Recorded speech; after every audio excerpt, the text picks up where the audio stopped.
The 1 microparticle was found to have a terminal velocity of 13 micrometers per second.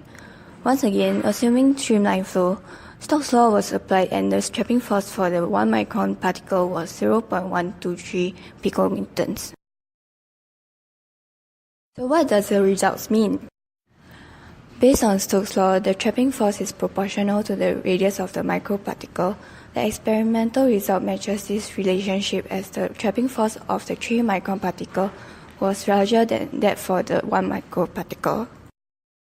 But why were the microparticles dislodged at terminal velocity?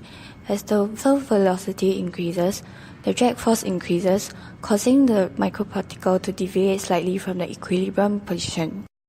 At lower velocities, the gradient force will attract the microparticle back to the highest intensity point.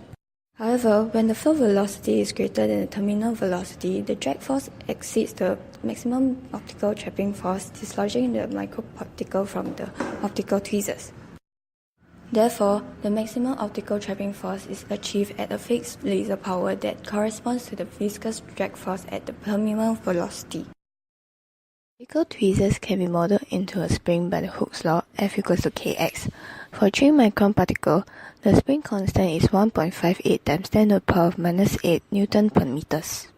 This means that the trap is stiff and rod-like.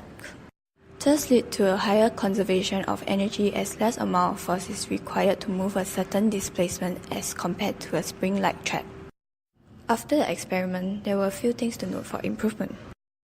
Due to the size of microsphere, there is a difference in trapping force. Thus, higher terminal velocity would require further distance. For better comparison, the fixed distance for 3 micron and 1 micron should be the same.